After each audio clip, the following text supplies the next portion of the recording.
พี่น้องมื้อนี้ข่อยสิมาเว้าประเด็นดราม่าเกี่ยวกับแดนเซอร์มันมีแดนเซอร์ผู้หนึ่งออกมาเว้าเกี่ยวกับค่าตั๋วแดนเซอร์ได้แค่มื้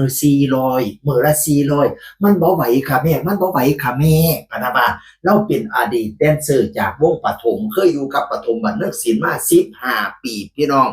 บัดนี้เราก็ออกมา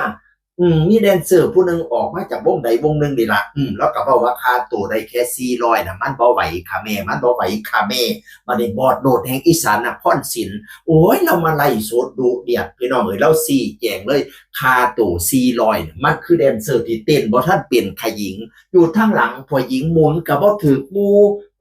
แต่จงรู้ว่าวงฉันน่ะนะวงฉันน่ะนะไม่มียานยกถ้าวงอื่นน่ะ6ยก1หมายความว่าเดือนหนึ่งเธอจะต้องไม่ได้ค่าตัว6ยก1ก็ไม่ได้ค่าตัว4วัน6 4 24สรุปแล้วเดือนหนึ่งเธอจะได้ค่าตัวประมาณ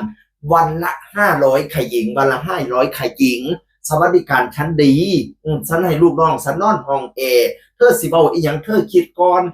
ถ้าแดนเซอร์บ่ทันเป็นมันก็ต้องเริ่มต้นที่400ถ้าเธออยู่มา15ปีฉันให้ยอด 2,000 ผู้หญิงว่าซั่นว่าไว้แล้วไล่สดดูเดือดเราใส่อารมณ์คักอยู่แต่ว่าข่อยใส่อารมณ์บ่ได้มื้อนี้ข่อยมาถ่ายอยู่ข้างห้องเพิ่นย้านเสียงมันดังมันดึกแล้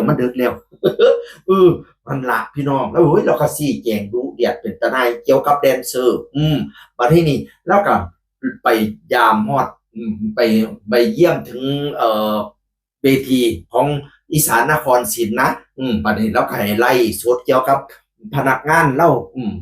ลูกๆเล่าศิลปินเล่าแผนกต่างๆว่ามีรายได้ตัวไหนขนาดคอนวอยซื่อๆพี่น้องถึงโยกเหล็กถึงเฮ็ดโยกเหล็กไปกลางเต้นให้เขาพร้อมเฮ็ดหน้าที่นั่นหน้าที่นี่ โอ้ยสรุปแล้วมีแต่คนใดคนละพันขึ้นพี่น้องเอ๋ยเป็นแดนเซอร์บางคนเนาะเขาก็ไม่ใช่ว่าเขาจะรอแค่รับทิปหน้าห้องหน้าเวทีอย่างเดียวเขามาทำอย่างอื่นด้วยเขามายกของด้วยมายกเหล็กด้วยแดนเซอร์บางคนขยันพี่น้องเอ๋ยบางคนรับการเต้นให้ศิลปินได้ค่าตัวเพิ่มอีกผู้ละพันปลายเดี๋ยวบ่แม่นธรรมดาเด้อพี่น้องเด้อ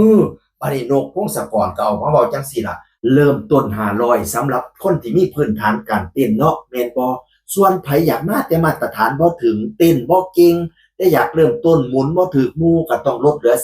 450หรือว่า400สิเป็นหยังอยู่ที่ข้อตกลงระหว่างผู้บริหารกับเต้น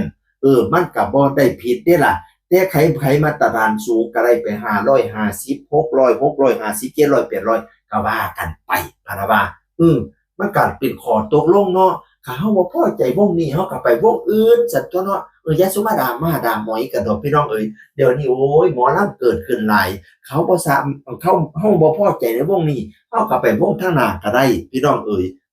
บัดนี้ข้อยเห็นโพสต์หมอลำอีกคณะหนึ่งหมอลำเกียงไก่อีสานศิลป์แล้วก็มาว่าจังซี่ล่ะเคแดนเกียงไก่อีสานศิลป์เริ่มต้นค่าแรง500บาทบ่มียกการันตีที่150งานพะนะว่า